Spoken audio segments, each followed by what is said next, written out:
Meus amados irmãos, como que vocês estão? Tudo bem? Estive um tempo ausente aí, mas graças a Deus Ele está nos dando a oportunidade de estarmos aqui para podermos continuar falando um pouco mais do nosso Senhor. Eu quero compartilhar com vocês uma passagem que se encontra no Evangelho de Jesus Cristo, segundo escreveu João, capítulo de número 9, que vem nos relatar acerca da cura de um cego de nascença. E eu quero estar aqui meditando com os irmãos, brevemente, em poucos versículos, em nome do Senhor. Que a palavra do Senhor nos diz assim: caminhando Jesus, viu um homem cego de nascença. E os seus discípulos perguntaram: Mestre, quem pecou, este ou seus pais, para que nascesse cego? Respondeu Jesus: nem ele pecou, nem seus pais, mas foi para que se manifeste nele as obras de Deus. É necessário que façamos as obras daquele que me enviou enquanto é dia. A noite vem, quando ninguém pode trabalhar. Enquanto estou no mundo, sou a luz do mundo. Dito isso, cuspiu na terra e, tendo feito lodo com saliva, aplicou aos olhos do cego, dizendo: vai, lava-te no tanque de Siloé, que quer dizer enviado.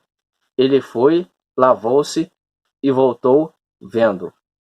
Então os vizinhos que dantes o conheciam de vista como mendigo perguntavam: não é esse que estava sentado pedindo esmolas? Uns diziam: é ele. Outros: não, mas se parece com ele. Ele mesmo, porém, dizia: sou eu. Perguntaram-lhe, pois: como te foram abertos os olhos? Respondeu ele: o homem chamado Jesus fez lodo, untou-me os olhos e disse-me: vai ao tanque de Siloé e lava-te. Então fui, lavei-me e estou vendo. Disseram-lhe, pois: onde está ele? Respondeu: não sei. Meus amados irmãos, quero compartilhar com vocês brevemente esta passagem. Jesus está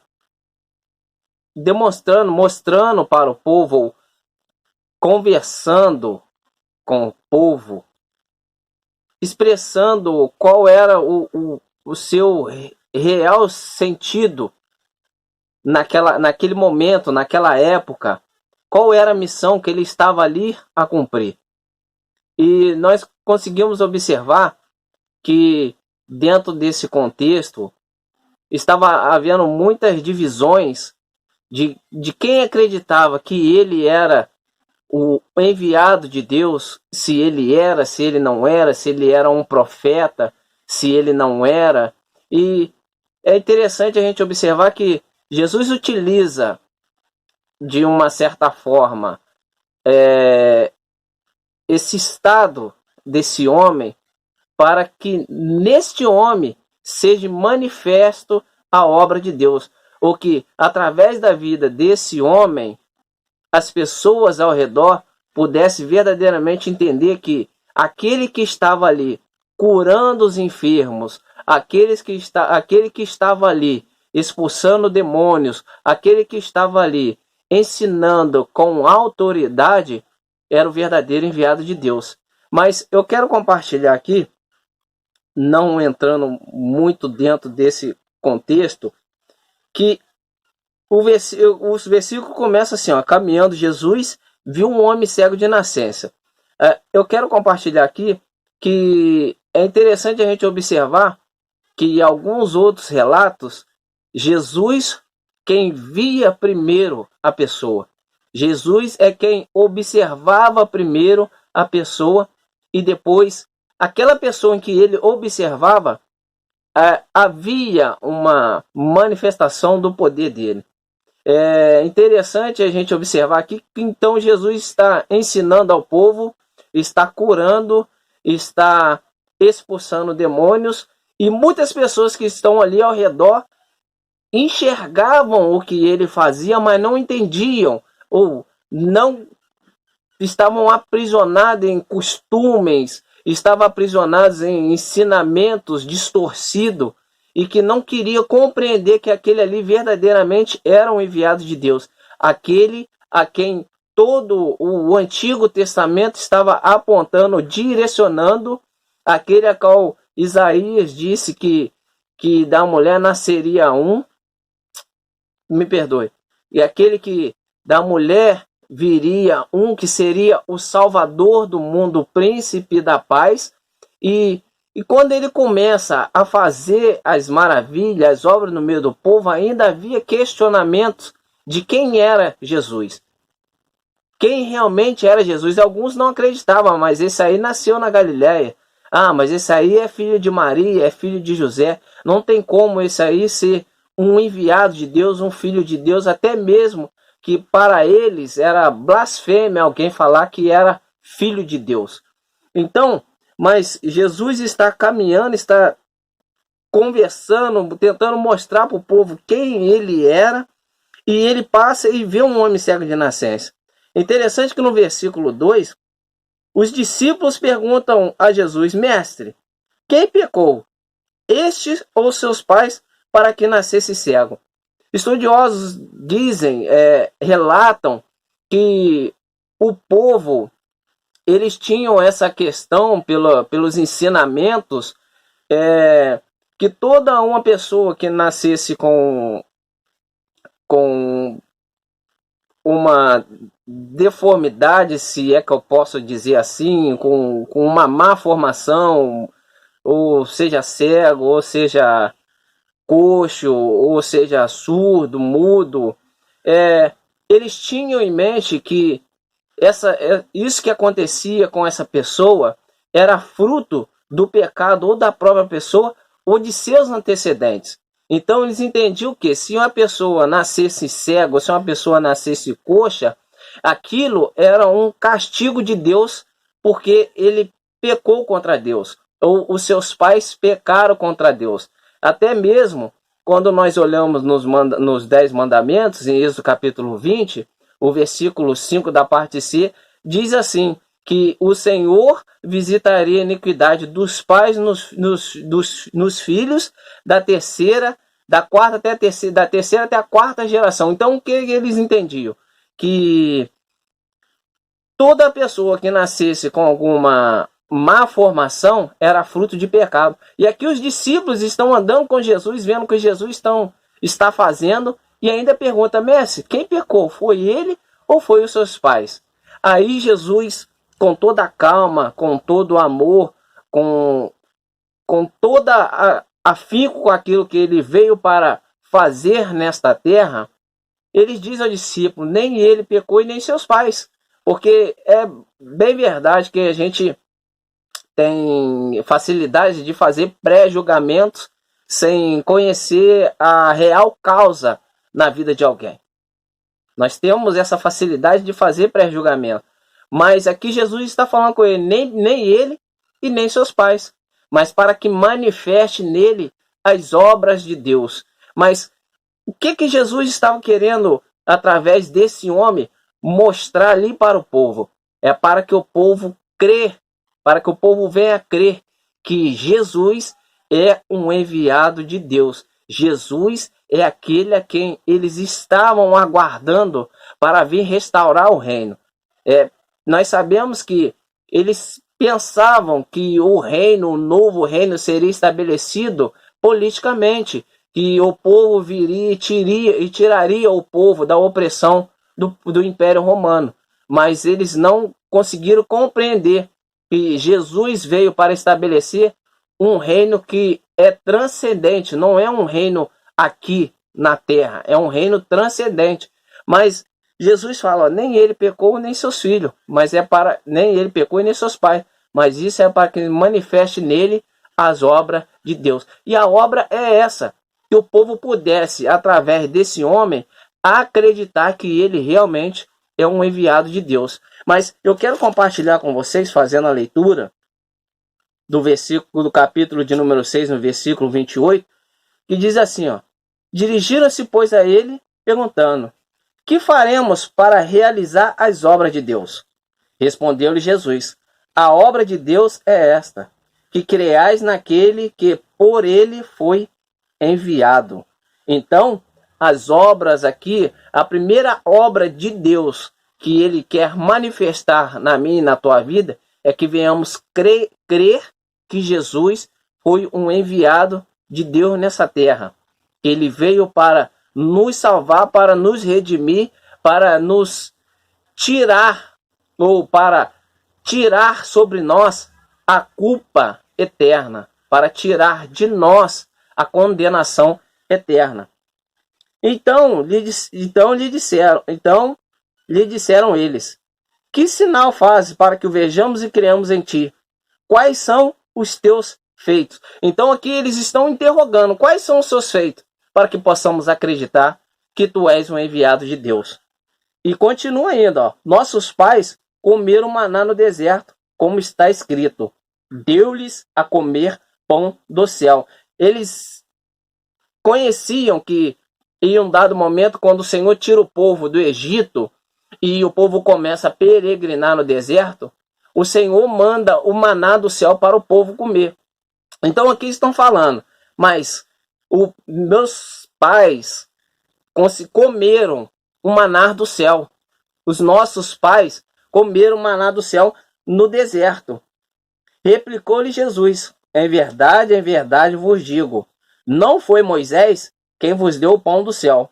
O verdadeiro pão do céu é meu Pai quem vos dá. Porque o pão de Deus é o que desce do céu e dá vida ao mundo. Jesus está dizendo aqui para o povo ali, e o povo não está compreendendo. Eles estavam apenas tentando, no seu raso conhecimento, na instrução, que para ser alguém de Deus tinha que fazer muitas outras coisas, como aconteceu no passado. Só que no passado nós não vemos a manifestação como nós vemos aqui em Jesus. Jesus operando maravilhas. Jesus aqui não precisou abrir o mar vermelho. Jesus aqui não precisou mandar pão do céu, porque Jesus estava fazendo algo além daquilo que aconteceu no passado. Mas ele estava aprisionado. Mas nós comemos. Nossos pais comeu o maná no deserto. Aí Jesus está dizendo: porque o pão de Deus é o que desce do céu e dá vida ao mundo. Ou seja, não é um pão que você come agora e daqui a 10, 5 minutos, daqui 10, 15, 20 minutos, 30 minutos, está com fome de novo. É um pão que alimenta espiritualmente e que dá a vida eterna. Então Jesus está dizendo: o verdadeiro pão é aquele que desce do céu. Ou seja, sou eu, mas o povo não estava entendendo. Então, Jesus está tentando mostrar ao povo e o povo não está acreditando, o povo está incrédulo. Então, Jesus, o que ele faz? Ele utiliza este homem para mostrar as obras de Deus. Ele disse no versículo 4, voltamos ao capítulo 9: é necessário que façamos as obras daquele que me enviou enquanto é dia. A noite vem quando ninguém pode trabalhar. É como se Jesus está dizendo assim, ó: enquanto eu ainda não passei pelo processo da crucificação, vou fazer a obra. Façamos a obra. Façamos as obras daquele que me enviou, enquanto é dia. Ou seja, enquanto ainda há vida, fazemos a obra. A noite vem quando ninguém pode trabalhar. Mas aqui estudiosos assimilam que Jesus está dizendo assim, ó: enquanto eu ainda não passei pelo processo da crucificação, eu faço a obra daquele que me enviou. Mas vocês também fazem a obra daquele que me enviou. E Jesus mesmo disse em Mateus, capítulo de número 5, versículo 13, ele mesmo disse, ó: vós sois sal da terra e luz do mundo. Para quê? Para que possamos, através de nós, manifestar as obras de Deus. Essa missão foi outorgada para todos aqueles que creem no nome de Jesus Cristo. Para todos que creem que Ele é o Salvador das nossas vidas. E ele diz ainda, no versículo ainda nos diz, ó: enquanto estou no mundo, sou a luz do mundo. Mas ele diz, ó: vós sois sal da terra e luz do mundo. Então ele dá também essa responsabilidade para todos aqueles que professam Jesus Cristo. Dito isso, cuspiu na terra e, tendo feito lodo com saliva, aplicou-lhes aos olhos do cego, dizendo: vai, lava-te no tanque de Siloé, que quer dizer enviado. Ele foi, lavou-se e voltou vendo. Eu quero compartilhar rapidamente com os irmãos isso que é bastante interessante.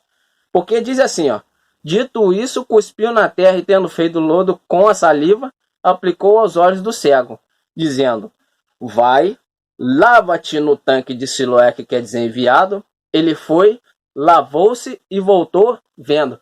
Olha só, irmãos, aqui está manifesto a tudo aquilo que nós estamos falando aqui sobre a obra de Deus. Porque o que acontece? Jesus fez lodo com a saliva, aplicou nos olhos do cego.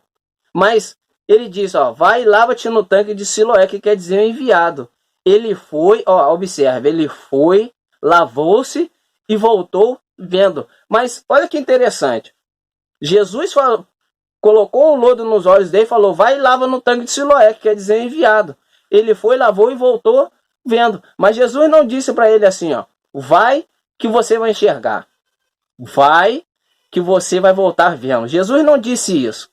Jesus disse: vai e lava-te no tanque de Siloé. O que este homem fez, mesmo com a sua debilidade física, a qual não enxergava, ele aplicou-se a exercer a fé dentro de si, de ir a tal lugar e receber a cura. Ele exerceu a fé. A palavra do Senhor nos diz, em Hebreus capítulo 11, versículo 1, a fé é o firme fundamento das coisas que se esperam e as provas das coisas que não se veem. O que ele fez? Ele não precisou estar no meio do povo que enxergava, mas era cego, mas ele, como uma debilidade física de não enxergar, ele teve uma visão espiritual de compreender que aquele quem mandou ele ir lavar os olhos iria curá-lo. Então, o que acontece? Ele exerceu a fé dele. Ele não precisava de outras pessoas falar na cabeça dele, ou de outras pessoas trazer falsas promessas, ideologias, para que ele pudesse ser curado. Jesus falou com ele: vai e lava-te. Ele, no seu coração, no seu íntimo, falou: eu vou, mas não vou só lavar. Eu vou e também vou ser curado. Eu vou, mas eu vou voltar enxergando. Para quê? Para que as manifestações de Deus aconteçam. Então, eu não preciso, ou não precisamos, que aconteça 1000 maravilhas sobre a nossa vida para que possamos crer no Senhor Jesus Cristo. Se a fé é o firme fundamento das coisas que se esperam e as provas das coisas que se não veem, eu não vejo, mas eu creio. Eu não vejo, eu não estou vendo acontecer agora de momento, mas eu creio que vai acontecer em algum momento. O Senhor falou com Abraão: ó, farei sair da tua terra, da tua parentela, que eu farei de ti uma grande nação. Mas automaticamente, assim que o Senhor falou com ele, o Senhor Deus falou com ele, ele saiu.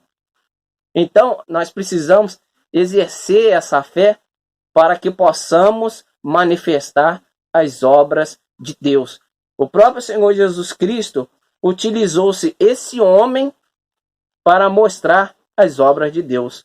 Que sobre a tua vida se manifeste as obras de Deus. Em nome de Jesus, sobre as nossas vidas se manifeste as obras de Deus. Porque quando ele vai, lava os olhos e volta vendo, aqui nos diz: então os vizinhos, o que dantes o conheciam de vista, como mendigo, perguntava: não é esse que estava sentado pedindo esmolas?